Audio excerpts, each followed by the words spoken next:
All right, what's up, Podcast America? Welcome to episode 44 of the Enlightened Neanderthals. And before we get into the show notes, we will talk Marvel Universe of Electric North Jiu-Jitsu podcast. We have the Grandmaster, Greg Anderson, and the Endless Endeavor. There is Christy Campbell and Coffee Talk, Danny Leyland and the White Belt Mafia, and Tyler Stanaway and the Compassionate Viking. And Will. No, I always forget one somehow. Will and the Patriotic Islander. And you can find all of those on all major platforms, Apple, Spotify, whatever. Go check them out. See if you like one or two of them and give them a follow. Yeah, exactly. Exactly. It's a lot of content to consume. You're going to have to pick one or two. Of course, the Enlightened Neanderthals should be your number one. But no doubt. Yeah. Step aside, Greg. Yeah, exactly. So this was Jordan and I sat down today. Mike is out doing family stuff, and we just wanted to nerd out on some hot hunting talk because we're already there. Turkey season, spring turkey season is coming up. Yeah. We talked about that. We talked about rifles a little bit. We talked about just kind of gear, what we want. It didn't go a whole lot of places, but it's the way we talk. This is an episode for the hunting enthusiasts. Yeah. So enjoy the show, you guys. All right, episode 44 now, I think. 44 Magnum. 44 baby. Magnum, which is fitting because we're going to talk about hunting gear because we're already coming up on turkey season for 2024, provided that the United States does not devolve into like a Balkan Civil War type situation. Mm-hmm. Because if that happens, hunting season's coming early. Nobody's going to stop me. So turkey's in April, correct? Mm-hmm. Okay. And I'm excited because Nathan's coming with us again. He's excited.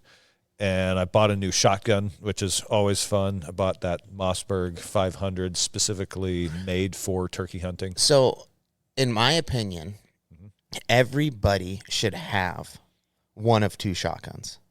A Mossberg or an 870. Absolutely. A 500 or an 870. Absolutely. And I mean, you know why I learned this? Mm-hmm. Well, I've always loved a pump shotgun, right? Yep. A good classic pump shotgun. The 870 cannot be beat for reliability. I'm a big fan of that Mossberg. I am becoming also just because it has a couple features on it that are a little more ergonomic. The tang safety is clutch. Yeah, having that safety under your thumb instead of at the trigger guard is really nice. And they got, I think the extractor claws they have a dual extractor claw set up. I also like that when you flip it over to load more shells into the magazine, rather than having that little spring-loaded flap, it's an open, for lack of a better word, so like there's nothing covering that opening, so it's much easier to just drop the shell in there and slam it forward into the magazine. There's a little less fine motor skill if you're trying to do it quickly. Mm-hmm. Yeah, but the clutch thing about having a nice old, just trusty, rusty shotgun, you don't care, and it's gonna work, right, for the most part. And they're inexpensive enough to pick a new one up every couple years, every couple seasons. And I went hunting with Mike one time, and he didn't exactly tell me where we were going, I don't think. He was like, oh, we're going to this area, we're meeting here. Mm-hmm. And we get out there, and then we're starting to walk into saltwater. Oh, man. And I have my $2,000 shotgun, and I was just like, fuck, this is going to suck. Yeah. And we get out there, and I realized it, so I kind of tried to keep it up out of the water and stuff. But when you're, walking through shin-high water and the tide's moving and all that, like, you're going to get wet and you're going to get salty. So is that shotgun just done for now? No. I took it and I cleaned it and everything. But then we went turkey hunting with it. And, I mean, it's the Beretta A400 Extreme. So it's a fucking phenomenal shotgun. Yeah. It's got the mid bead on the barrel on the rib that I really like having two beads. Instead of just the aiming beads. Yeah. But it's an awesome shotgun. But when we took it turkey hunting, it fucking pissed rain on us, and I thought, I got enough oil in there. It's not that big of a deal. And when you're getting back and you got all this different shit going on, you kind of end up going, It's fine. It's throw dry. all your shit in the garage and walk away for a couple dry. days. Yeah. So I left it in I put it away, and it's like and let it sit. Oh, and Major Robert Rogers would be disappointed. Oh, in you. so mad. I should have just covered it in bear fat. Yep. But yeah, the trigger got rusty. Yeah. So I went to pull the trigger on it, and it was like, and just wouldn't click, and then it wouldn't so I had to take the whole thing apart, scrub it all down, make sure it was all good. Like I didn't get the bluing out to try and blue it and stuff, but just barely didn't do that. Right. It's running fine. I was just gonna say, does it run even smoother than it did before now that you've had a little corrosion on it? And then I think it might. Yeah, I think it might. It's kind of, but they're fucking phenomenal shotguns, just out of the box, right? Like they. Is it a semi-auto or a pump? It's a semi-auto. Okay. Yeah. So and I got that because I was like, oh, it'd be cool to take it duck hunting. Yeah. It's a badass gun, and I also it shoots 3.5-inch shells. Yeah. Down to 2 3/4. Okay. But I got it because it was like I wanted a one shotgun kind of do it all. I can take it goose hunting. I can take it, upland and go for fucking quail if I needed to. You know what I mean? Yep. Not to say I've done that, but I've kind of done more of the heavier stuff and taking it pheasant hunting and stuff like that. Yep. But anyway, it is really cool to have that a Mossberg 500 or a fucking Remington 870 because of the inexpensive nature of it. You fucking rattle can it and you go out. Yep. Fucking bird. When I first picked up that Mossberg, I was a little bent because the stock and the pump are made out of what feels like kind of cheap plastic. But then I pretty quickly came to that same realization that this is a shotgun that can go in the bed of the truck or on the back of the tractor and not give a fuck. My dad took my nice 1022. He loved it for shooting squirrels down at the farm. Yeah. And he's like, hey, can I keep this gun? He was so excited about it that I couldn't say no when he asked to keep it down there. But then I went back, the next time I visited, and I see it. It's just out in the shed, sitting in the little John Deere Gator thing. Like, that's clearly where it lives, and it's covered in dirt and shit and whatnot. And I was like, this son of a bitch. But that's what that Mossberg is made for. You can leave it in the tractor or leave it in the Gator and let it get dirty and just not give a shit. Those 1022s are pretty good with that. It is resilient. It didn't lose its zero. Like, for a $12 scope to not lose its zero while it's rattling around in the tractor and the Gator like that is pretty impressive. Yeah. Well, that's another gun everybody should have too. A 1022, 100%. Yep. And they were selling them. They were on sale right around Christmas for, I want to say it was $250 at Tractor Supply. Is that right? What is Coastal? At Coastal, they were $250. I was like, you got to be kidding me. I should actually go buy 2 for my kids and put them away just before they ban them because it's a semi-automatic assault weapon or some bullshit like that, just to have them stored in the rafters for when my boys are older. Mm-hmm. Yeah. Well, all that band stuff, you can still get the 22 stuff or the rimfire stuff, right? Yeah, for now. For the moment, which is absolutely asinine. Yeah. But whatever. All right, so turkey hunting. I don't think we're going to be. It sounds like we're not going to be camping out of a backpack. We're camping out of the trucks. Mm-hmm. Okay, so that makes everything a little bit easier. And actually, I'm kind of looking forward to being able to travel light during the day. Yeah, like that shotgun. That's another nice thing about a shotgun. It has no optics, no bipods, no nothing. It weighs nothing, and so to only have to pack like a small day pack or maybe just a few things and just shove them in your pockets or whatever, and be able to travel light is also very nice. Makes the whole experience really fun. Mm-hmm. Yeah, I mean, again, it's bringing rain gear just in case, but it is. Like I have a hip bag, or like a lumbar pack. Yep. And I think it's really nice to have like a pack that's set up for it. They make turkey hunting packs. Have you seen those? They do. Sitka just released one, like a hip belt specifically for turkey hunting. And it's got like a little pad that you can sit on. Yeah. You flap down. Yep. I was thinking it's a little bougie. I don't know if I actually need one, but we have a connection with them through Training Northwest, so I was kind of like, maybe I'll order one of those up just for fun. Yeah, I saw them. They do look cool. It's nice to have because it's almost like a vest / pack. Yeah. Right. So it has. I don't think it has any shoulder straps. I might be wrong though. Oh, I thought it was. Well, I know that they have one that's like, It's almost like a vest, and it's got spots for all your calls on the front of it, and like shotgun shells, and then it kind of wraps down around, and it turns into pocket in the back for the bird. I think it's got a pocket in the back for the bird, and like some other just minimal stuff. Okay, and then it's got that little butt pad that you can sit down and kind of lean up against a tree and be kind of pretty well dialed in. I'll have to look, because I've become a big fan of, like, since we made the connection, I've been slowly using more and more of their equipment, and I bought Nathan I bought him one of their binocular harnesses for Christmas, and I was pretty impressed with the quality of it, and I like that they actually took some cues from like military MOLLE and the modular type, like where you can remove the pockets and rearrange them if you want, and add different, put like for turkey hunting, you put a little panel of shotgun shells and replace one of the little pouches or whatever. So they make really good equipment. And then, like, I'm sitting here wearing their jacket that weighs, less than a pound and is warmer than shit. Yeah. Yeah. What do you think the difference, because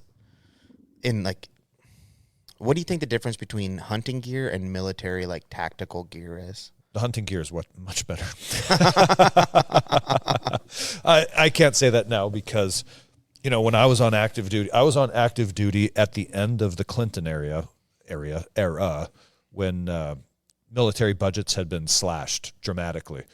And so a lot of our equipment was Vietnam vintage, really? the old school LCE web gear with the big pistol belt and the suspenders, And Greg and I in our platoon, we were one of the few platoons that had actual chest rigs, because guys in our platoon had bought sewing machines and big rolls of heavy-duty nylon and made chest rigs that looked not that much different from like the Viet Cong-style ones that those guys were wearing over in the 1960s. And so because of that, and that's kind of where the business tactical tailor arose from, not specifically the Ranger Battalion, but from guys on Fort Lewis who were just making their own equipment. And so we also had some of the very early edition tactical tailor, we called them racks, Ranger Assault Carrying Kits. But by and large, the 75th Regiment was still wearing the old school LCE at that time. And then we had like shitty Gore-Tex rain jackets and rain pants that we were never allowed to wear anyway, but it didn't fucking matter because they weren't waterproof. And we had heavy sleeping bags, and we had, you know what I mean? We had a bunch of just kind of crappy gear. But all that gear, like, it is the same more or less than, like, you're not carrying much different gear from like that to hunting. Right? Or is there like more medical or less medical, or like it definitely carried less, more ammunition, I hope. Yeah. Well, okay. So a Ranger loadout is going to be heavy on extra rounds for the machine gun or for the mortar tube, which that adds, you're talking 20 pounds right there, or maybe 10 to 15 pounds. Yeah. Or somebody's got extra batteries for the radio. The RTO's got the big Prick 117 radio, which is probably 25 pounds. And is everybody kind of buddy carrying everybody else's gear? Yeah, you'll have like you'll as you're fixing to go out on a patrol, you'll kind of look at everybody's loadout, and so it's like, okay, we need water. That's a given. We need all our mission essential equipment, so weapons, ammo, grenades, radios, signaling type stuff. And then at the end, it's like, all right, now our rucks are already 55 pounds. Go ahead and throw like a poncho liner in there. And then your the actual poncho itself. The poncho was a good piece of equipment if you had a good one, like a new one that hadn't lost all its waterproof material off the. Is it like DWR, or was it like a nylon? Or it was like a thin nylon, lightweight. Had the grommets, you could tie it out to make a little shelter. Was one side like, would it rub off, or would it like flake off after? Yes, exactly. One side would start to kind of like flake off, and that's when it would lose its waterproof. I gotcha. Yep. Yeah, so it's not like a sill nylon type. Exactly. Necessarily. So all and I'm sure all this stuff got better throughout the GWAT, basically because just more money was injected into the system for equipment. But now, the commercial hunting gear that is available is so much better than the equipment we were using on active duty in 2003, and. I also I don't like to walk around, even when I'm out at the range teaching, or even when I'm out at the range by myself, I don't like to be dressed like fucking Tactical Timmy. Yeah. So I like that I can just get a pair of brown pants from Kuyu or Sitka or wherever. Yeah. And it's a good earth tone color that it blends into the woods. Like you don't need multicam to hide from human eyes. Well, I'm a big, solid guy. Like I like I do like some patterns, like camo patterns, but I'm a more of a solid solid pants, solid tops, you know. And then I'll get like my outer shell and stuff like that. I'll get camo because I feel like if I don't, it is so nice that I'll wear it in the streets. You know what I mean? Yeah, I'll just wear it outside, and it's like, oh, I love this jacket. I'm wearing it everywhere, and then all of a sudden I burn through it way quicker than I would have otherwise. Yeah. Yeah. And I mean, here where we live in the rainforest, where it's kind of dark and gloomy a lot of the time anyway, even my blue jeans are going to kind of blend in just because, not because they're the same color, but because everything's just sort of dark and shadowy. Yeah. So any dark color, grays and exactly, earth tones is just going to sort of disappear in there. Yeah. Because like with that military mindset of like a lot of guys would come back from what I heard, like from war, and then they'd go hunting, and they'd basically be like, oh, you know what, I'm going to use my military rifle, and then they start kind of searching for. You can't check out. Well, like the Mauser. Oh, like I see. like all of that. Like I thought you were talking global war on terror. You're talking like World War II. Yeah. Like how that like bolt action rifles with like the Model 70 is like a predecessor of like the 3 different generations of the Mauser action, and all of a sudden, four generations later, you have the fucking Model 70. Yeah, that makes sense.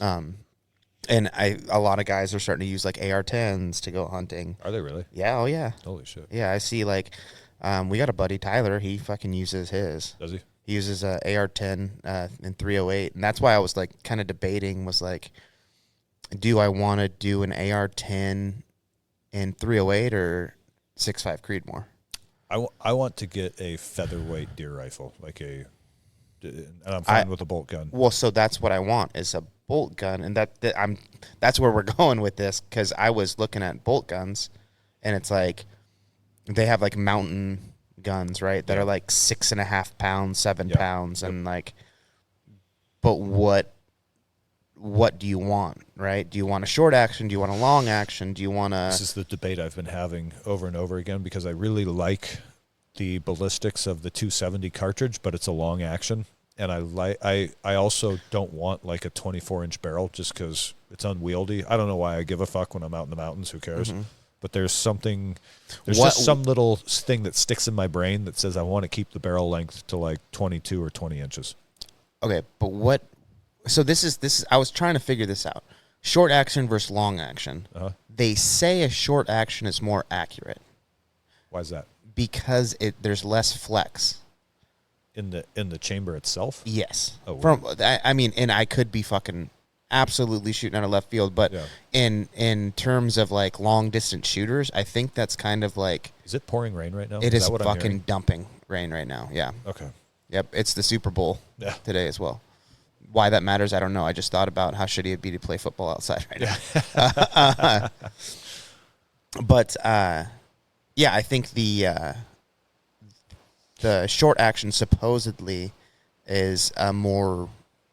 I don't want to say brittle, but more or less doesn't flex as much. Okay, from what I've heard. So, and because I can't talk you and Mike into hunting elk with a rifle, and in this state anyway. Yeah, but if you want to go to Idaho or Montana. Or even Wyoming. Let's go. All right. So that's why I was leaning 270s. It's kind of a one cartridge that can rule them all a little bit. But if it's a strictly deer rifle, then 6.5 Creedmoor is on the table, and that is a short action. And also, at this point, I think those rounds are pretty readily available. Yeah. Oh, well, and right now, 6.5 PRC is also. But have you looked at the ballistics between 270 and a 6.5 PRC? I have not. They are very damn similar. near identical. Oh, okay. Like, and we've had that one for like 85 years. The PRC we have? No, the fucking 270. Yeah. Yeah, the PRC is relatively new, but it's and everybody kind of looks at it and like oohs and ahs, and it's like it's tight. Yeah, it's cool, but I tend to shy away from new cartridges just because, again, starting in like 2004. overseas, it was like next big thing is going to be 6.8 SPC. We're all going to get ARs chambered in this, and like then you'd hear about all these rounds that were going to come and be the next greatest thing, and then they all just sort of fade away. And here we are still using 6.7 Western or something, or 6.8 Western, and here we are still using 5.56. And so I kind of became of this mindset. Lead going fast is lead going fast at some point. Yeah. And what's important to me in a hunting rifle is that every True Value hardware store in America has it on the shelf. So then you get to like 30-06, 308, 270. 300 Win Mag. Yep. And I think maybe 6.5 has arrived there now. I think so. Yep. I think it's a classic round now. Yep. Well, dude, we need Courtney here. Yeah, we do, right? In fact, we should have her back on. This would be a good one to save and pick her brain a little bit about. Yeah. Go ahead. Well, so... Because I could also, if you guys want to do some elk hunting in other states, then I've been dying for an excuse to buy a 300 Win Mag. And in that one, I will go with like a 24-inch barrel and the whole 9 yards because, you have to. Yeah. Well, I want to do a 300 Win Mag. Yeah.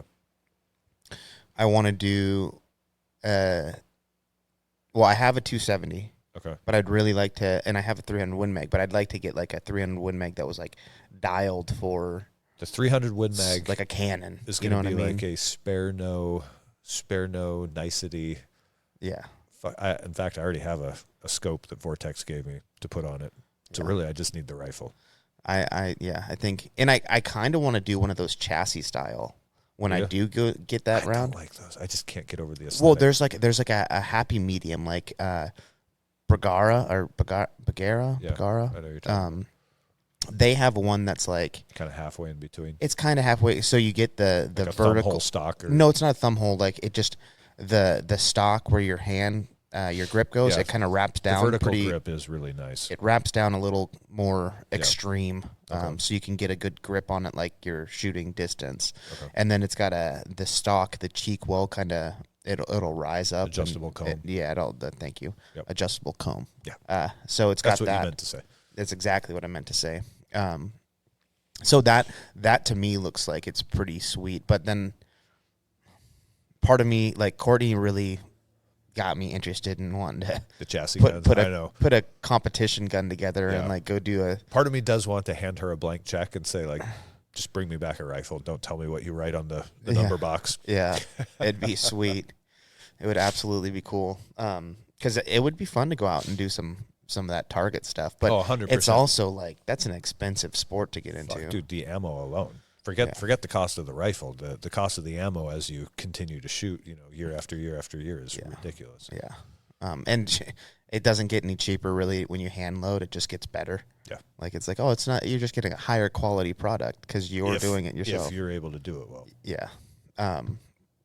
But yeah, I'd love to do. Get 8 beers deep in there out on the press and God knows what you're going to come up with. Oh, yeah. Look at this. It's the new thing. I cut down.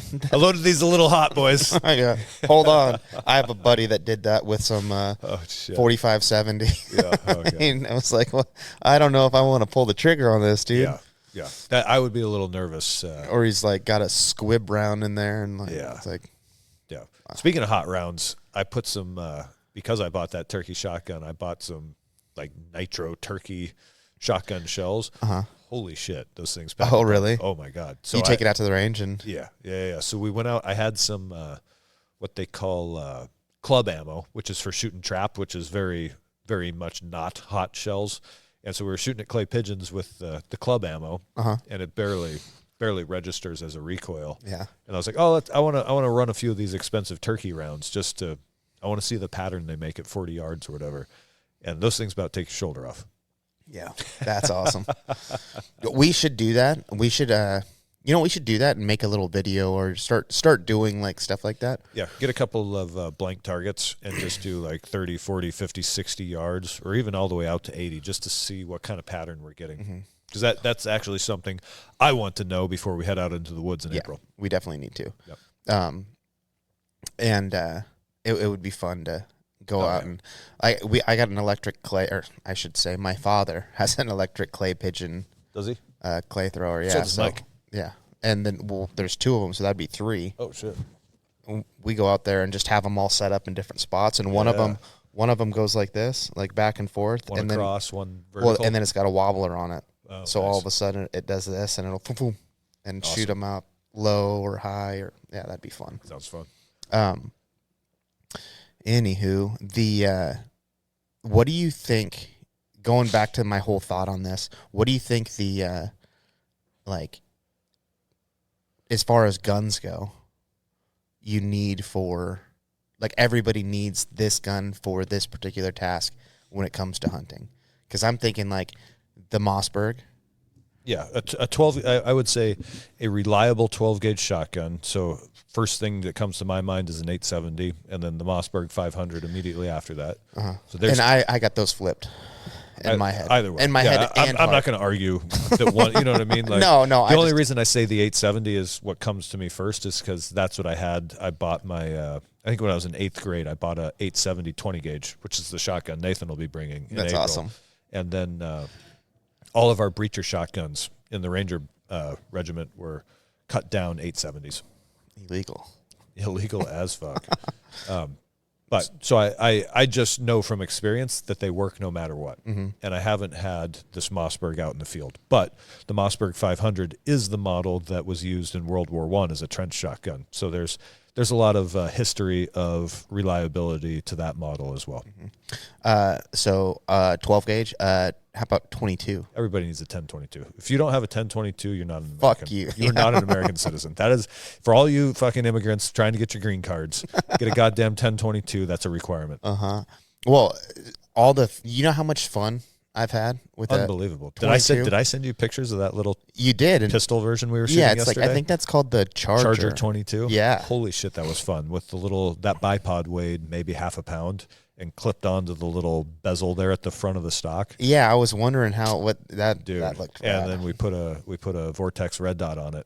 And at 50 yards, we were shooting probably like a 2.5 inch group. Yeah, that's awesome. So awesome. That, like a 22 or people, what's that, the 17 HMR? I want one of those badly for shooting squirrels. The problem is those are so high velocity that I got to start worrying about neighbors. With a 22 long rifle, I don't have to. The neighbors are far enough away that it's not a concern. With a 17 HMR, just with all the velocity, I'd have to be real careful.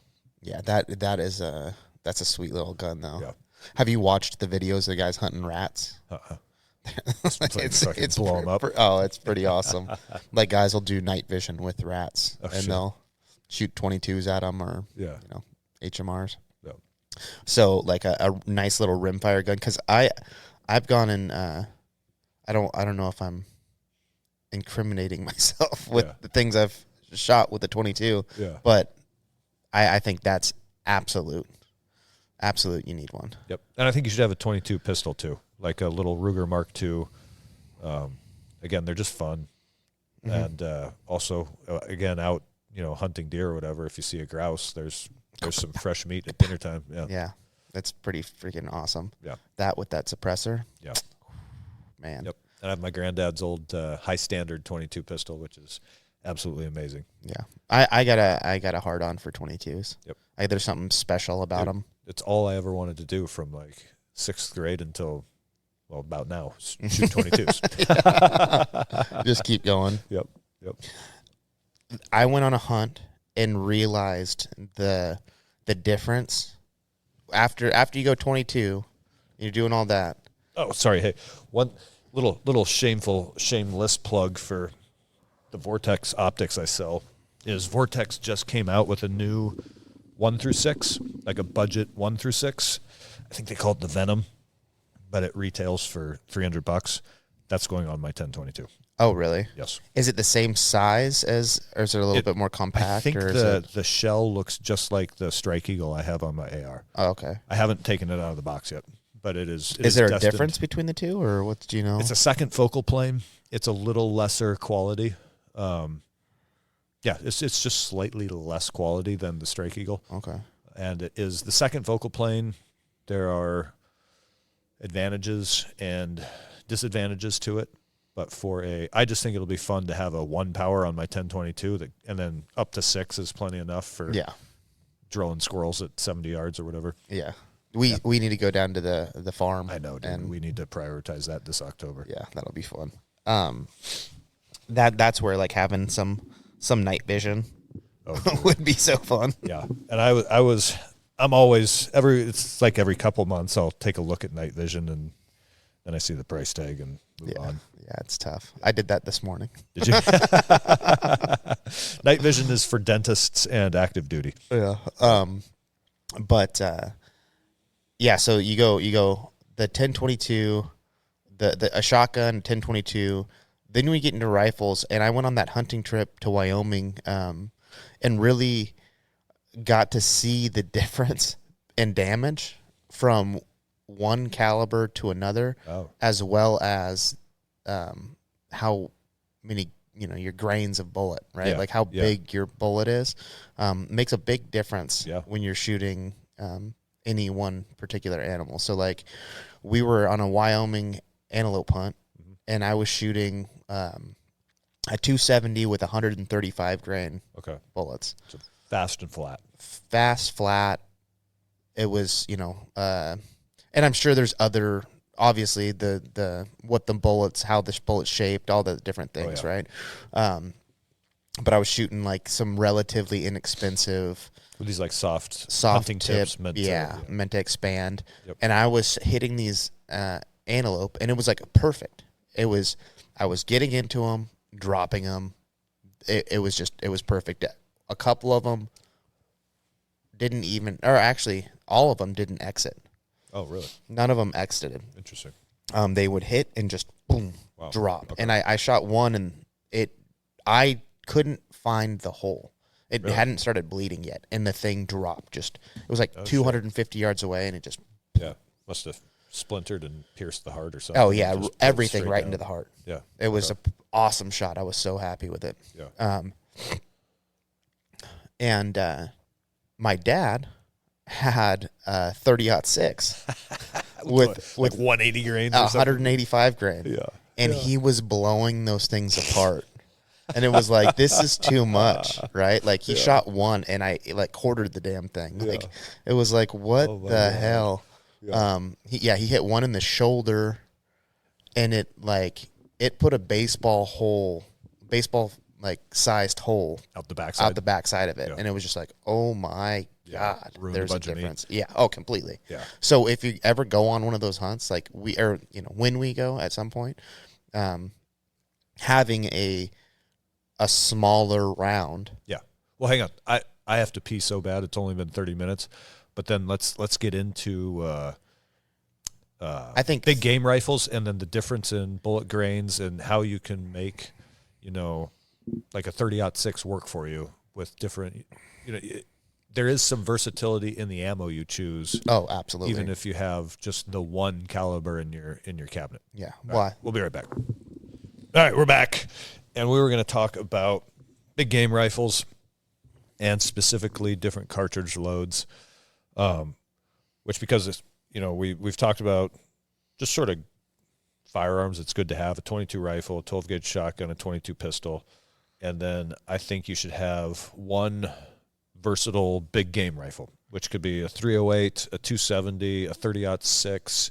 Even a 300 Win Mag, which I think you can get down. I think you can get 130 grain bullets for a 300 Win Mag if you wanted to use it for hunting smaller big game like deer or antelope. Yeah, 6.5 Creedmoor is pretty nice. You think 6.5 can punch up to an elk? I think so, because I think you can get them kind of hot, a hot round.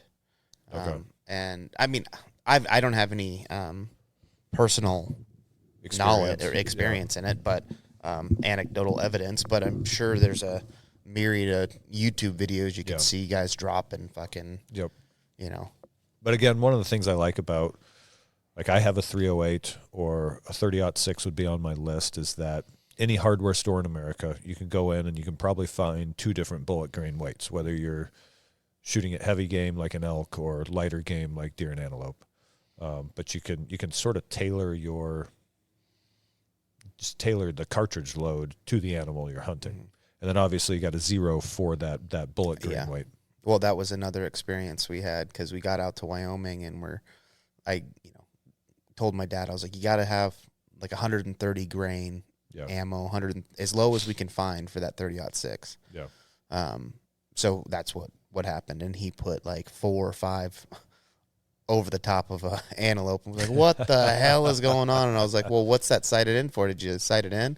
And he was like, no. And I was like, well, what were you shooting? And he was like, well, I got some in the truck. I'll grab that. Yeah, it was 185 grain. Yeah. So it was like, there's a difference there. Yep. So, I was shooting high on all of them. So we didn't really get to see what it looked like because he was so pissed off at that point. He was missing. He was just like, oh, man. Nope, give me that other shit. This is one thing about hunters that drives me nuts is the lackadaisical attitude about marksmanship. Where it's like, I just kind of hold high a little bit, and I just know that Kentucky windage and let it fly. Holy shit! Yeah, that was more or less what happened, and I'm too anal about which makes sense. It's the way it should be. Yeah, that's how I am with archery. Okay. For the most part. You want to know all your holds, your arrow weights, where they're going to go. Yeah. I spent a long time with archery getting super, super dialed. And then I moved up to Lake Stevens and kind of moved away. And I was like, oh, I got my own yard I can shoot in now. And I got all this stuff. And like all of my shot archery time just kind of dwindled. And I set up a archery backstop and all that. And I haven't been shooting like I figured I would. Let's prioritize it this summer because I made the Training Northwest training schedule around hunting seasons. I was pissed that I missed elk last year. Yeah, no, it's a blast. Yeah, so let's make sure that we should probably say at least twice a week before practice we should get out here early and shoot some arrows. Yeah, maybe 1 or 2 weekends a month as well. Yeah, need to do quite a bit of it because it is a diminishing skill as well. Yeah. I was, like I said, I was dialed on the bow I had. Yeah. I changed, but this is what ended up happening. I got really into it. I changed my bow. I gave my old bow away to a friend. The one you had dialed? And then I shot it way less. So all that mixed together, I went from being able to shoot really good to like struggling again. Yeah. And I haven't put the time back in to get dialed again. Well, did you twang a string off your forearm? No, you did though. Yeah. I felt so bad. I was like, Christ. oh fuck. Took you to your knee. Yeah. Started feeling a little queasy. I almost threw up. That's wild. Yeah. From a forearm injury. That fucking hurt. Yeah. And it was one of those where the pain didn't come for a while. I think the shock to my nervous system was it was the shock to my nervous system that put me on my knees and made me almost throw up. And the pain had not arrived yet at that point. But I could tell just from, it's really hard to describe with words, the way it affected me. Like I could tell that my entire nervous system had taken like literally like a zap. It's so wild. Yeah. Huh. It was fun though. I'm glad that bow is still waiting for you. Oh yeah, yeah. No, we know lesson number 1 now. Yeah, don't rotate your wrist out. Rotate that hand outward a little bit. But I'm also going to wrap it with Mike's horse tape. I think just for good measure. Yeah, just in case. Yep.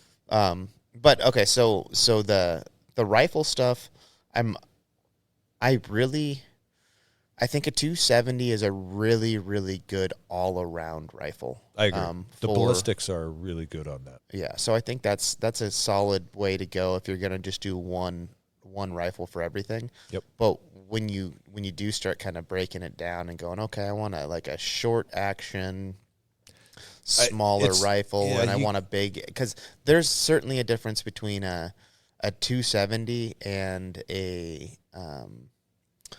300 Win Mag, right? And that, I think, is why I want to get a 300 Win Mag. But they're both long action, and I kind of want to get a short action. Yeah. And have a long, so I start going down the whole rabbit hole, and I don't know enough about it to really to speak in a way that's like informative that people don't already know about. But I know that the short action, it's supposed to be more accurate. The only thing I've ever read is that short action is a weight advantage. I've never read anything about accuracy advantages. I've heard that from like bench shooting stuff. Okay. And who knows, right? Yeah. Like they're also, who fucking knows? Yeah. if that's the case, then I'm just going to stick to that 270 and call it a day. But it would be nice to get a 6.5 PRC or it's easy to get wrapped around, into the consumerism of I need the new rifle and a different caliber and whatnot. But I think if you already have, if whatever's in your closet is one of those common calibers that, again, you can find on any True Value shelf, really what you should do is get out and learn the ballistics, learn the holds, learn how to use that round that you already have, rather than go spend a bunch of money on a new rifle that then you still don't know how to use. Yeah, no, that's true. Focus on the Indian, not the arrow. Yeah, well, there you go. Yeah. There you go. However, my 308 is as heavy as a boat anchor. So I do really want a really lightweight, sub 7 pound rifle, sub 10 pounds with glass and bipod on it. In what caliber would you want that then? Again, so that's where I'm back to this debate of, do I go 270 so that it's versatile and I can use it for hunting elk, or do I get a 6.5 and just consider it a deer rifle? Yeah. Yeah, I mean, there you go. Now I'm always so I'll still have my excuse to buy if I ever get you guys to go elk hunting with a rifle, then I can go buy my 300 Win Mag. I lean towards more rifles. More rifles, more better. N+1. Yeah. So, I do think it would be sweet to have that big cannon of a 300 Win Mag. Yeah. As well, or a 383 Lapua or something like. Yeah. Or I'm sorry, 338 Lapua. 338. I'm over here 383. Dyslexic. Yeah. Yeah. I'm thinking about motors. Yeah. It's a stroker. 338 Lapua. That's a cannon as well. So I think my uncle just got a 364 Weatherby. That's some exotic big game rifle that the ammo is going to be so again 300 Win Mag. It's on every fucking shelf. It's like $120 for 20 rounds. Holy you know what shit. I mean? It's something crazy. It's like it's going to cost you $400 to get it zeroed. And figure out all your distance holds and whatnot. Yeah, a nice box of 300 Win Mag is $60, $70, something like that, something, Yeah. For high end shit. Yeah. And that's kind of what I'm looking for, is something in that range. Yeah. But I just think it would be. I just want more. Yeah. What can I say? It's consumerism. It's so easy to look at the shiny thing on the shelf and be like, I want that. Ooh, that's cool. Yeah. I got that. My rifle is kind of my 270. I looked at it okay, I'm not gonna outshoot this thing. Yeah. It's I want to say it's 24 or 22 inch. It's a Howa 1500. Yep. And it's a maybe $500 rifle. Yeah, it's a good knockaround gun also. Yeah. And it's got a reasonable it has a nice trigger. It's got a nice trigger. It's got a nice stock on it for what you pay. Yeah. So I think it's hard to beat that price point. Yeah. And get a quality rifle like that. And like I said, it's 270, so it's a pretty good all around little gun. But then Mike's Tika, that X3, those are freaking sweet. Yep. I think those are probably the best bang for your buck as far as You think so? I was eyeing those and the Bergaras.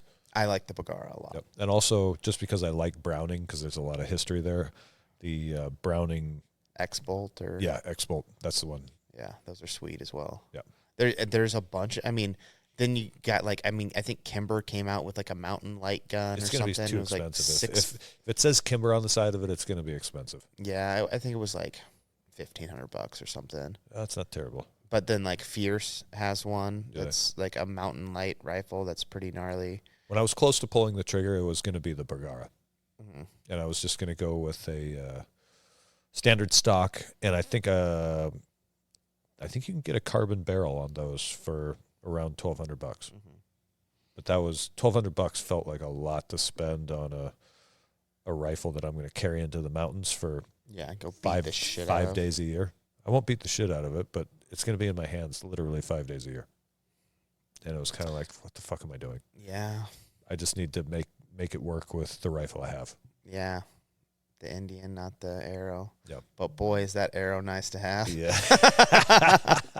I saw there, because you can go down the rabbit hole of all the calibers like we've talked about, like 28 Nosler versus 7mm versus, and it gets overwhelming for me, and also gets like bogs me down enough to where I kind of don't end up giving a shit. Not spending the money. Yeah. Because it's too much to think about. Too many decision points. Yeah. Because it's like, oh, should I do this? Should I do that? And that's why it's like, I want a good, small, all around 270.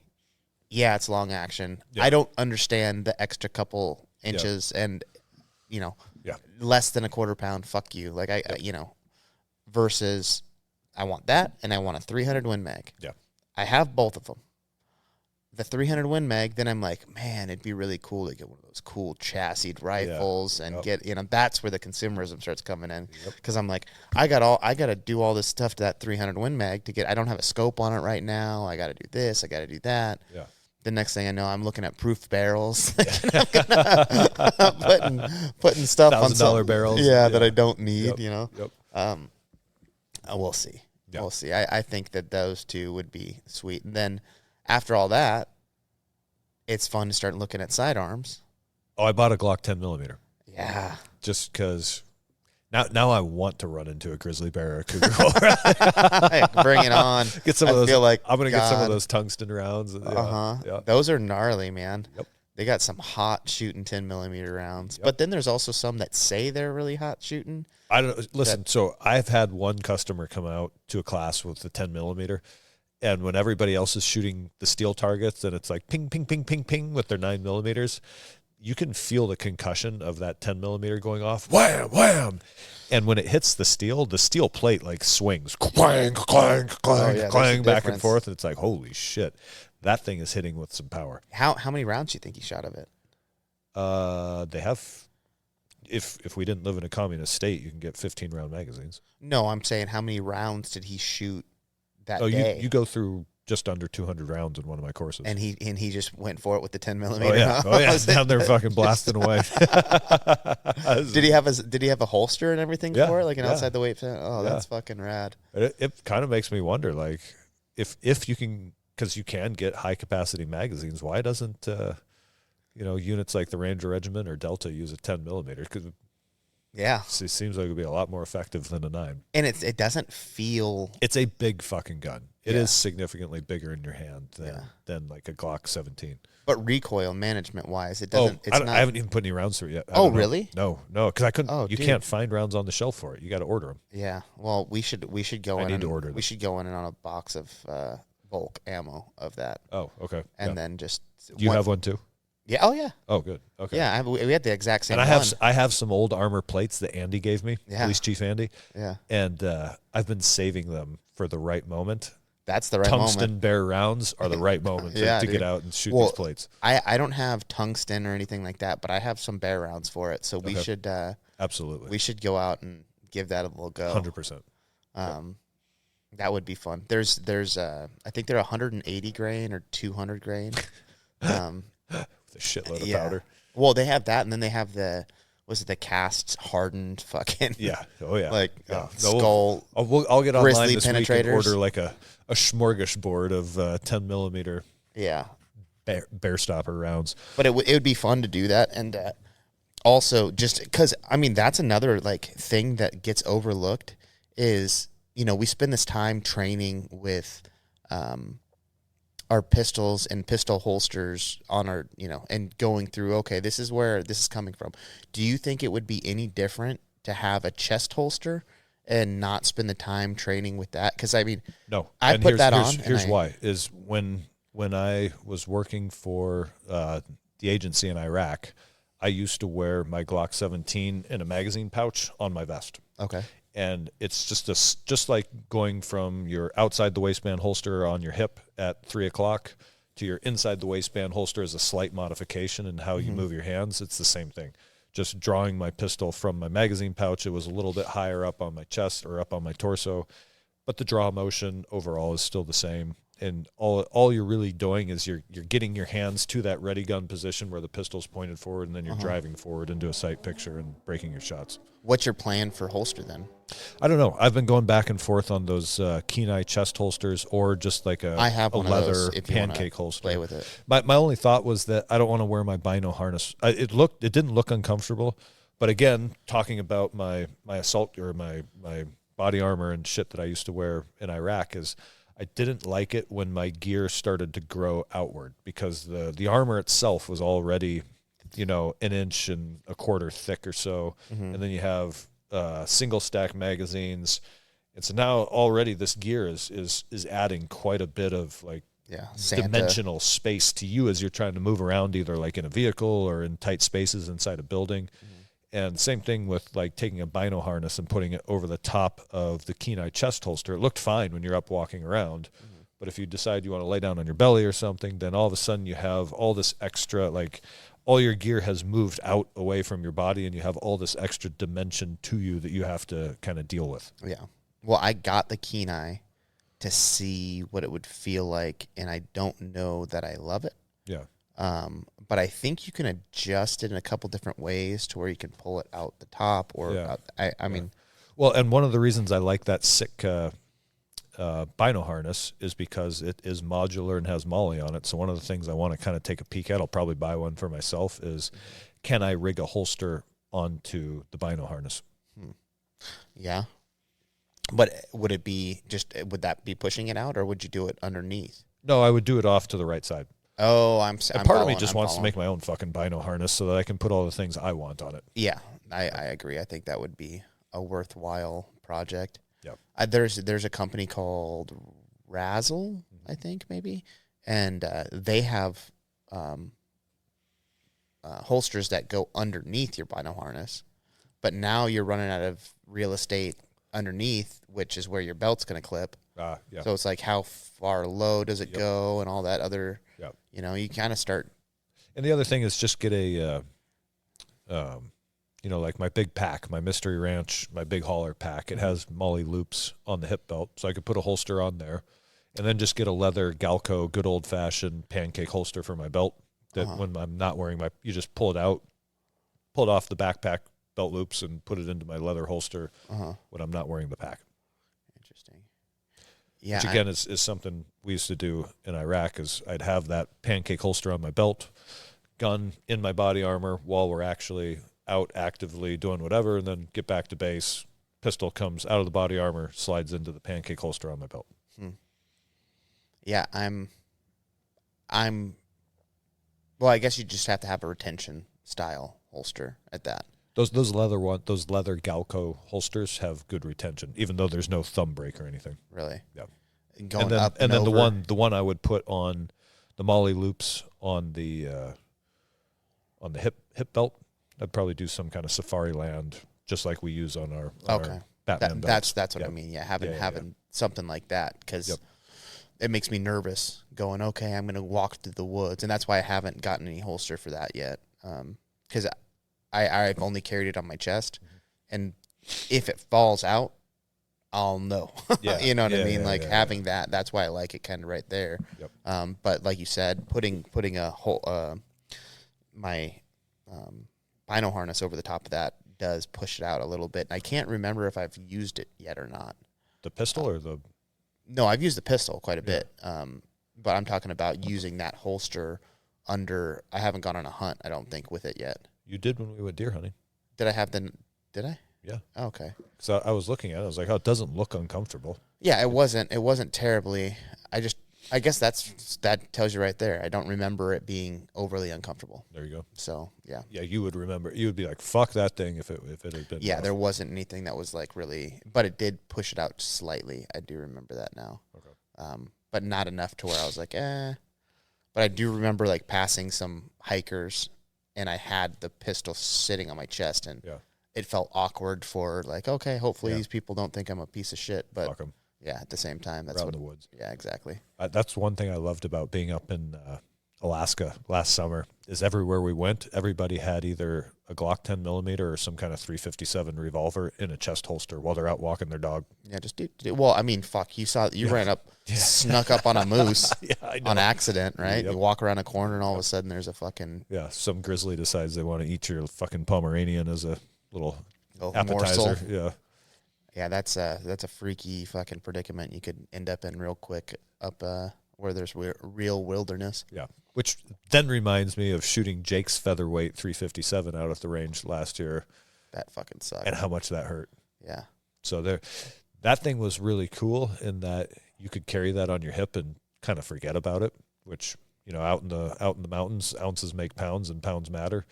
But if you ever had to actually shoot it and shoot a bear to save your life, I don't know if I could hit anything with that thing. I want to say it was accurate, but only when you're taking your time and, it was a double action, right? You're not going to get a second shot off fast because of the way it recoiled. Yeah. No, it's a gnarly gun to shoot. Yeah. Like it felt like you're handing, but I don't think I'd be worrying about how it felt. That's true. You're going to be in the middle of the world's greatest adrenaline dump if you ever had to use it with a cougar or a grizzly or something. Yeah. But with a cougar, well, anything, I think a fucking Glock 10 millimeter is the way to go. Personally, yep. I'm hoping we run into a wolf or a cougar or a grizzly on our next outing. Yeah, if they come after us, just tie some bacon around their necks. Yeah, that's right. Yeah. I'll start leaving beef jerky in Nathan's pockets. All right, just walk in front there, bud. Yeah, that would be. It would be interesting to see what the. I mean, there's videos of it. I know there's videos of guys doing. Oh, you know what? Testing. I need to. We need to look at that. Testing of 10 Fuck millimeter. That. No, versus... we don't. We're just going to buy a bunch of rounds and go shoot some armor plates. Yeah, we'll make the video. We'll post it. You'll see. I think there was a video of them shooting like ballistic glass, and like the difference between 10 millimeter and 9 millimeter was substantial. Yeah, I'll bet.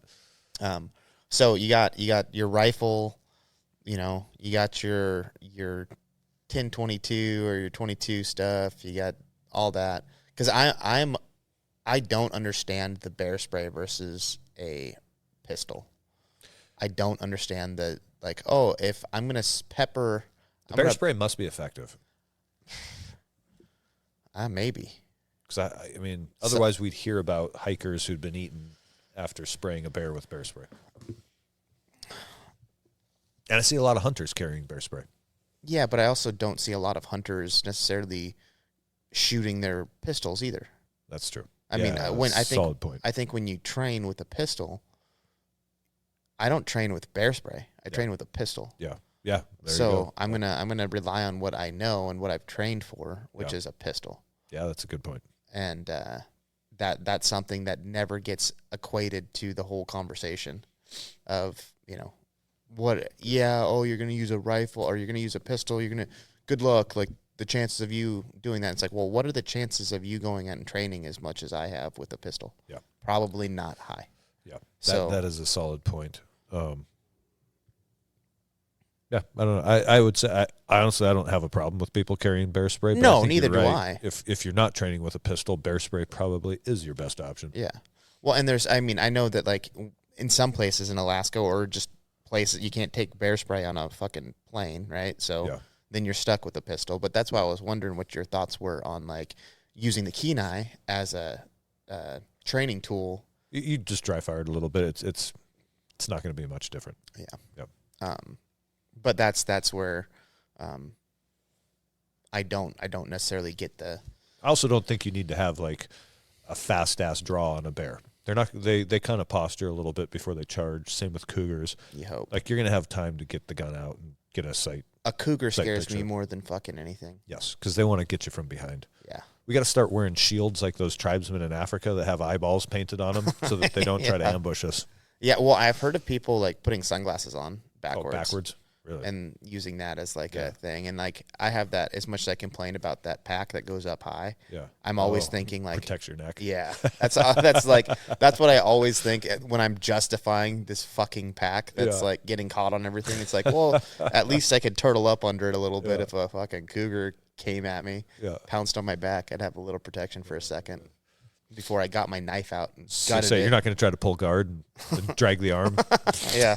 I'll put it in the kitty cat sleeper hold. Kimura. Oh, man. And I did order that Benchmade bushcrafter knife. Fuck yeah. I don't think I realized how big it was when I ordered it. It's a good size knife. It's a good size knife. If you don't like it, I'll buy it from you, and then you can try again. No, I think it'll be good to have just because you can literally like chop trees and make firewood and whatnot. What sold me was that it had the little grommets through the handle, so I could lash it to a pole and like use it to stab UN soldiers. I mean, fish out of a stream. And yeah. Well, isn't that how?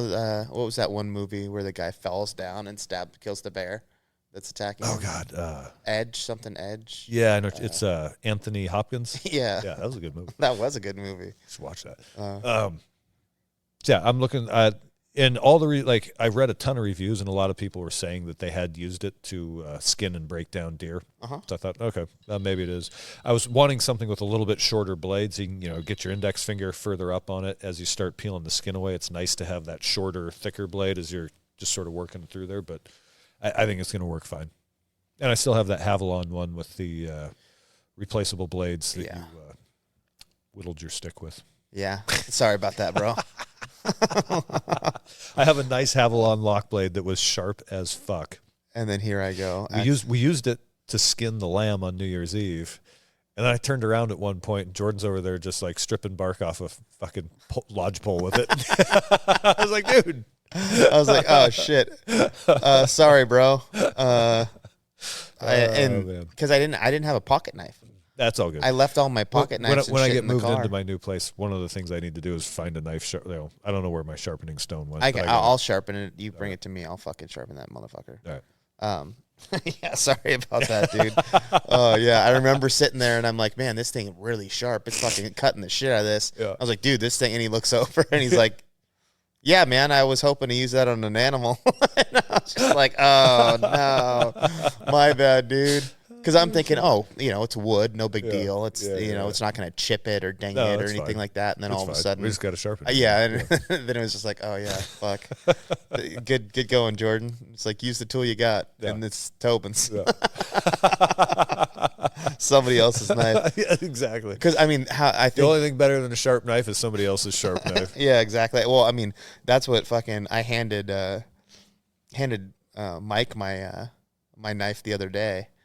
And he's like, hey, you got a knife on you? And I was like, yeah, of course, And he fucking goes to crack a beer with it. And I was like, whoa. Oh, yeah, don't chip the edge, dude. Yeah, and then he was like, oh, no, I'm going to do it. And I was like, okay, I trust you. The way I got to that big-ass fucking survival knife is I was looking for an EDC knife. That's what happens to me every time. I went down the rabbit hole, and suddenly I'm looking at fixed blades. And fuck yeah. I started with small fixed blades. Before I know it, I'm ordering a fucking Rambo knife.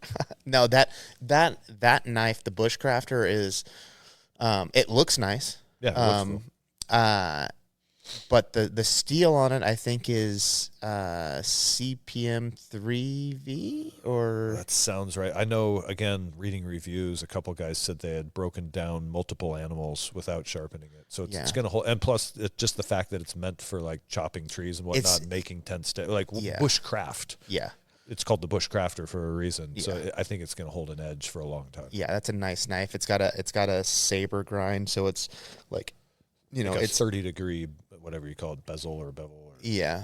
So what that means is like there's a flat grind, which is flat all the way down to the sharp part, and then there's a micro bevel they put on the very end. Yep. So it's like this, and then the very end kind of cuts in. Yep. But a saber grind is like... It's a tall version of a Scandi grind. So where the knife goes like this, and then it has flat edges going down, and then like the bottom little bit is sharp. This is a little bit higher, so it's more slicey. Yeah. So it's strong because the strongest you're gonna get is like a convex grind. Yep. And then your next is gonna be that Scandi grind. And then after that, you have the saber, and that's going to be way sliceier than both of the others. So I'm going to take your word for it. It's nice to have. Yeah, it's a cool knife. I like it a lot. Like I said, I've been looking at it for like 4 years and just haven't pulled the trigger. Yeah. So, that was going to be my excuse. Is if you didn't like it, I was going to buy it from you. Yeah. But Oh shit. No, I think I'll hold on. This will be one of those. It'll go in the pile with the Gransforsbrook hatchet as like. Here you go. Yeah, exactly. The boys are things the boys will inherit someday. Oh yeah, no, it's a sweet one. I was debating for all you guys listening. It's cool to spend a little bit of money on heirloom quality gear. Yes, like I bought a nice Victorinox Swiss Air Force watch, and years ago before I even was married, because I was like, someday I'll give this to somebody and I rarely wear it, but it's my nice watch, and it's for in the era or the pantheon of nice watches. It's not that great, but it's kind of cool because it's the same model that Swiss Air Force pilots were issued back in like the 30s and 40s. Has a bunch of different came with a manual so you can learn how to measure airspeed and blah blah blah blah blah all this stuff with, and it's like, all right, this is cool. And then that Gransforsbrook hatchet is timeless, and then having a knife like this, again, it's kind of timeless, and it's stuff that you can give to your kids. Yeah, a nice rifle falls under that. 10/22s. Yep. Big. The rifles, the knives, the hatchets, the tools, all that kind of stuff is pretty nice, especially when you can hand something down that's still relevant, usable. Exactly, like it's still, because they're simple. They're not complex machines. Yeah. You ain't gonna pass down that iPad you bought for exactly $1,200. Yeah, that iPhone 14 that's the latest and greatest today ain't gonna be worth shit in 2 years. But that Gransforsbrook hatchet is not gonna change. Yep. And if anything, it's gonna get better. Yeah. It's like cast iron. Yeah. Exactly. I've got a couple cast iron pans. Yeah. The older the cast iron, the better. Yeah. And just all the stuff that comes around that, and the stories and the food, and just man, cast iron, knives, and fucking guns. Yep. Give me more. Yeah. So, those notes are along that note. I guess we all need recurve bows. Yeah. That is one I would never try to hunt with it. I don't think. Maybe I would. I don't know. But to me, like for hobby shooting, I think a recurve would be a lot more fun than a compound. Just for shits and giggles. For shits and giggles, it's fun because like you start to get like, I'm shooting a foot group at 20 yards. Yeah, that's fucking sweet. Yeah, once you get like dialed in, you can start doing that, and that would feel pretty cool for a guy who hasn't shot his for shit, right? Yeah. You have one? Yeah. Oh, that's right. We had it out here last year. Okay. Yeah. So you set that thing up and you really start to tinker with it and get used to it, and like there's guys that can shoot recurve I'm sure trad bows like motherfuckers. And then there's a bunch of different like Olympic shooters that shoot recurves that are like not low tech, but they are. It's like it's a string and a stick essentially. Yeah, but they made out of carbon fiber, and they're dialed in. They got these two. They have a really long, like 3-foot weight out front, a stabilizer out front, and then two stabilizers that come off in a V shape. Oh shit! So that come off the back. So they got these stabilizers that hold the thing real steady. Yeah. And then they got a clicker on there, so they draw back, and once they get to they get all set up, and once they get to where they think they need to be on their pole, they pull just a little bit farther, and there's a clicker on the arrow, and once it pulls back past the tip, it goes click. Yeah. Or I forget exactly anyway, it clicks down. So like it's got pressure on it, and then it slides past it and clicks, and then they let go. So it's this consistency that they're gaining, like because that's what archery is all about, is being consistent. Sure. So that clicker goes off, and then whoom, and some of those motherfuckers are shooting baseballs at 25 yards or 20 yards at the range. I just want to envision myself like that elf in fucking Lord of the Rings, where he's like running and like yanking arrows out of his back. Thing, and like pulling arrows out of orcs. Yeah, exactly. Fucking. Yeah. That's how I envision myself hunting deer in the woods with a recurve bow. Yeah, just a whole family in there. And you just thump, thump, thump, thump. Yeah, no doubt. See, that's my Ewan and Troop story. Yeah, exactly. With a recurve bow, I think it would be rad to end up getting that and getting so good with a recurve that you could go out and hunt and be successful. Will it make you better at shooting a compound bow? Like, Just like if you swing the heavier baseball bat when you're on deck so that when you step into the batter's box, the bat you actually swing feels lighter. I think if you shoot the recurve all the time and then pick up a compounder, you can be like, this is like cheating. Oh, I think so. I think I don't know that it would necessarily make you better, but I mean, it's the same discipline, right? So it's got to be, it's the difference between shooting with a red dot and. I was just gonna say I do so much. It's actually more significant than that, but I teach so many private pistol classes over the last couple of months, and I've shot so many rounds through my pistol with no red dot sight on it. And every once in a while, I'll pick up my AR and just start clanging steel, and it's like, I don't even have to try. Yeah. Well, I think it's probably the difference between iron sights and a scope at 500 yards. Okay. I'd say that's the difference. Okay. And even then, that's not really the difference because you're going to hit it with the, Okay. Yeah. If you're trying to group whatever, I don't know. Well, after turkey hunting, we need to put a emphasis and a priority on getting the bows out and doing some, twice a week or whatever.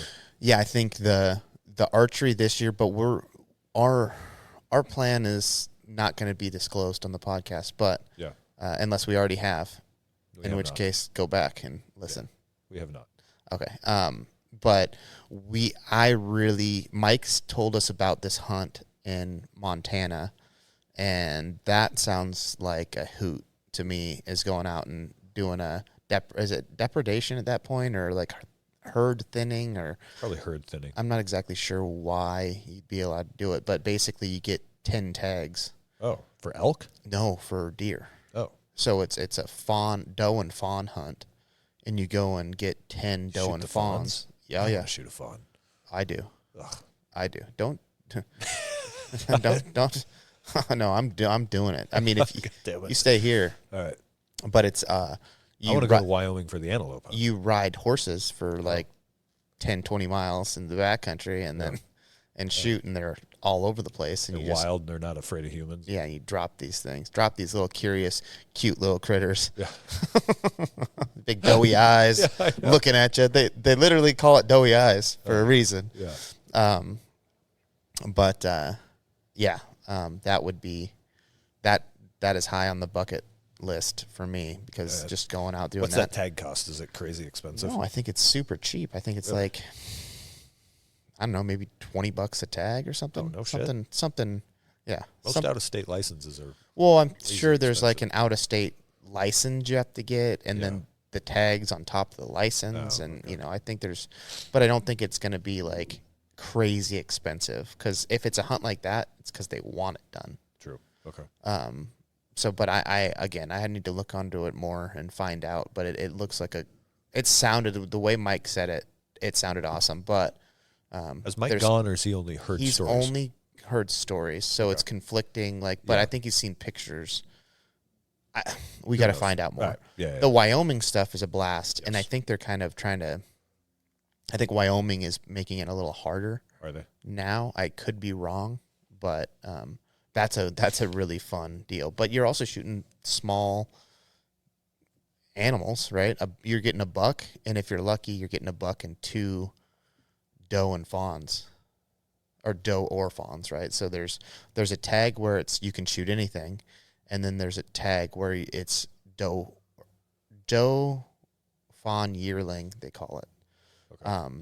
And the way they have it, it's like a type 1 versus like a type 4 tag or a type 6 tag. And it's for modern rifle, and then you can shoot those. And the doe fawn tags are like $60, and the buck tags is like $400. Okay. But the thing is, you shoot a buck, and it's going to be probably 45 pounds of meat. That's okay. I'm more just looking at the quantity. It would be fun to get Nathan down there just to get him on the trigger. That's what he was frustrated. He was pissed he didn't see a deer on his first day of deer hunting ever. Yeah. And so to get him down there in like a target-rich environment and just get him banging away, he would absolutely love it. Yeah. Yeah. It's one of those things where, like, I look at other hunters in other states, and I'm like, you guys are so spoiled, and you don't understand how hard you have to work to because I spent the first 6 years of my hunting career not seeing a legal animal because I only hunted Western Washington blacktail modern firearm, which is a 2 week, or it's less than a 2 week season, I think. Yeah. It's like a week season, and it is 3-point or better. And I have no clue how to get into this. I'm 20, or I guess I was under 20. I was like 18. Yep. My dad's just getting into it, so because his dad hunted.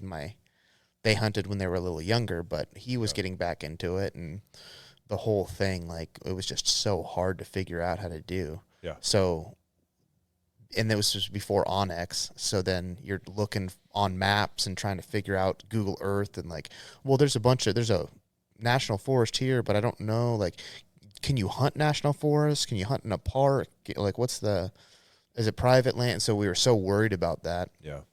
And then I remember Onyx coming out and not kind of getting it. And then I went on a hunt with my dad's cousin, Pat, and he had it. And it was like, oh, that's a game changer. We need that. Yeah. Because there was like a farmer that came up and was like, you guys can't even look at this land. And like he was all pissed off.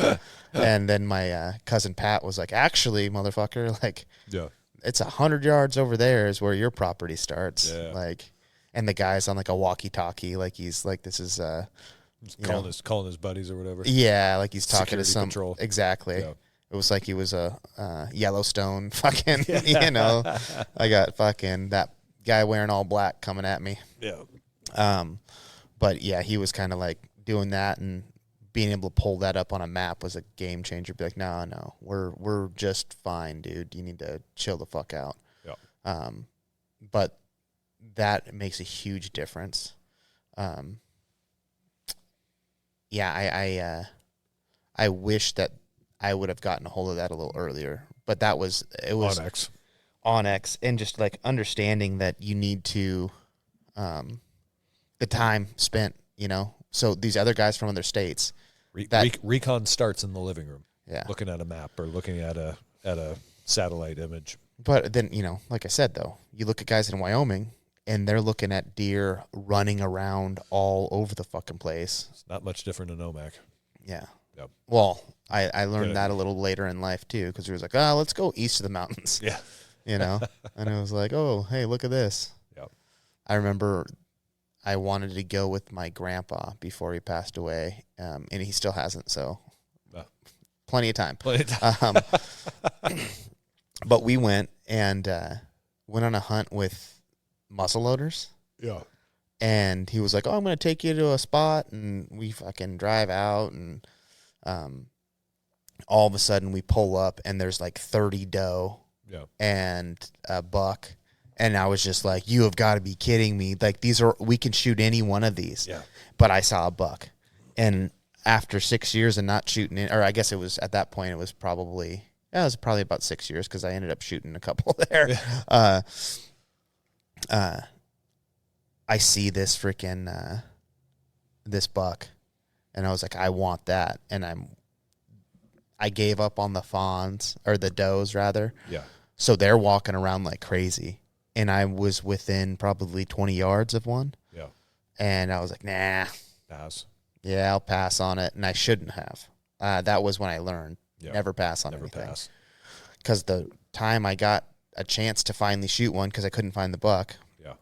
The tip, I don't know if I've told this on the podcast or not, but the post on the end of the barrel.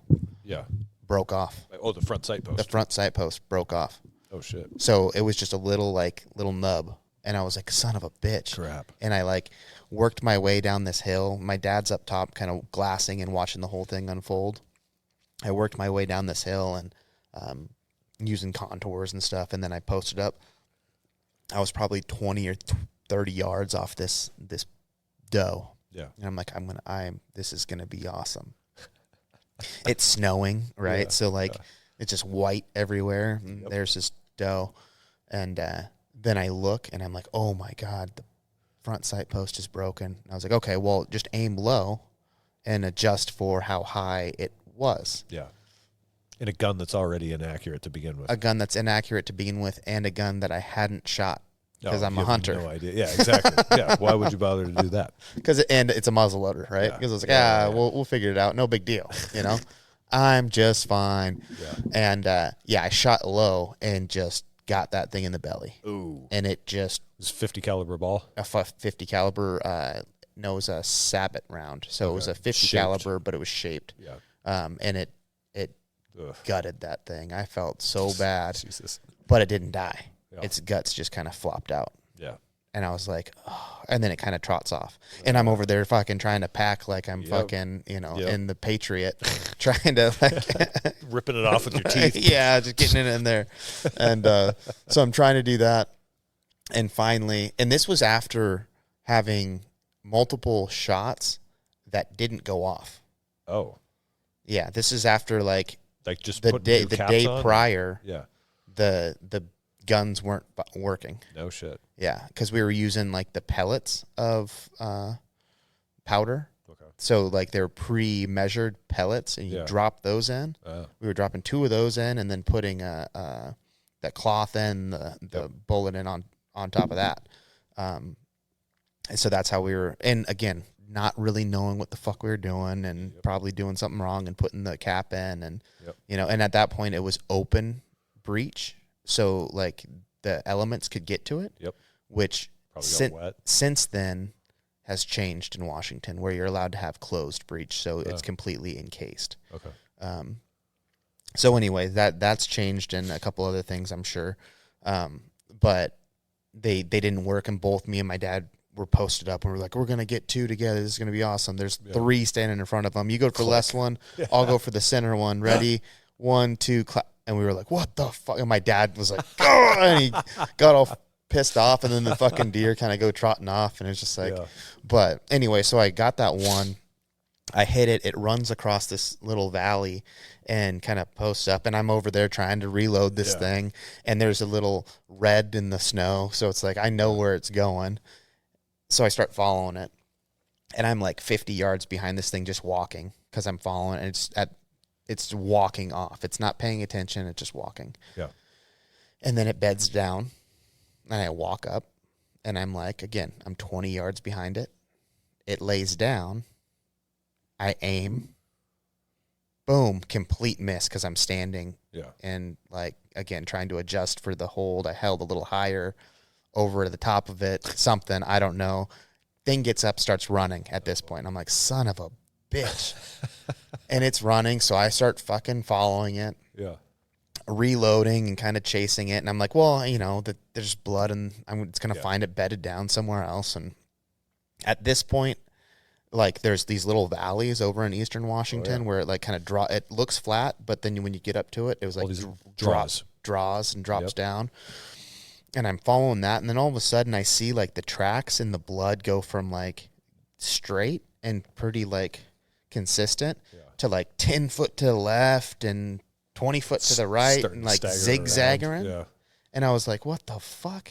Like, this is weird. And then I look, and there's coyote prints all over the place, and it ran down that draw into the middle of bedded down coyotes. Oh, shit. Yeah. And I looked up, and probably a quarter mile away to a half mile away, there's this fucking deer running and coyotes chasing it. And I was just like, yeah, that's private. Like, I'm just going to let that be. You're welcome, coyotes. Yeah. So eat well. Mm-hmm. That was the first time I realized, like, you really got to, shoot the first animal that's legal. Yeah. And B, practice shooting it. Yeah. Practice. Yeah. Because then my dad had bought a brand new muzzleloader, and after that trip, just gave it to my grandpa. He was like, "Fuck this!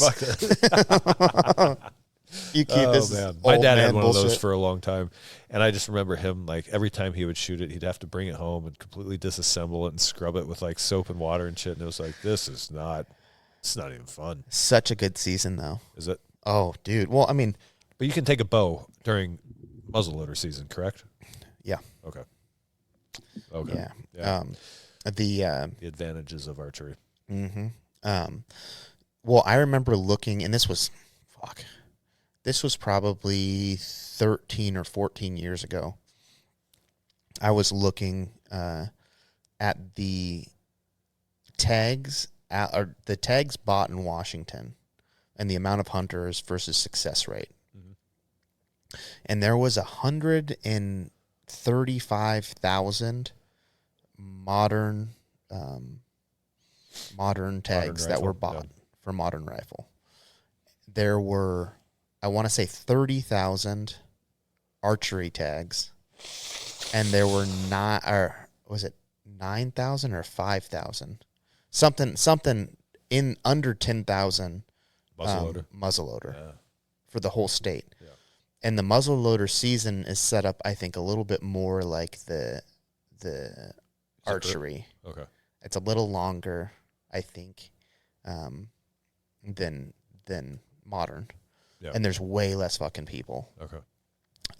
So that's kind of a sweet thing to keep in your back pocket for choosing tags, but it also limits you completely because you can't have scopes. You have to have, at that point, you had to have it open breech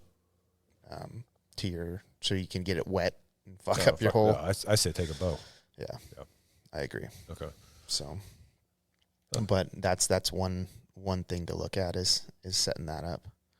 I don't know. We'll see. Yeah. Well, we're running out of gas here a little bit. Per usual.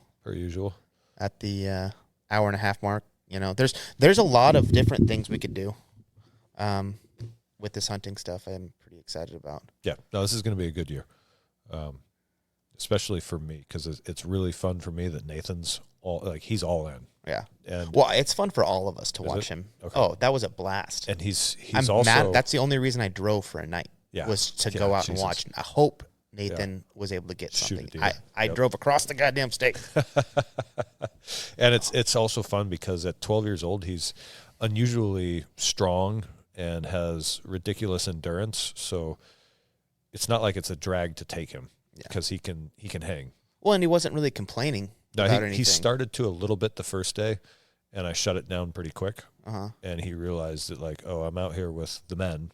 And nobody's going to, there's no mom to complain to who's going to rub my back and tell me it's okay. It's my dad's going to tell me, well, you got two options. Yeah. You can go back to the truck and we'll see you in 3 days, or you can keep walking with us. Yeah. You decide. We're going to keep walking. I will know when we get to camp if you decided to walk with us.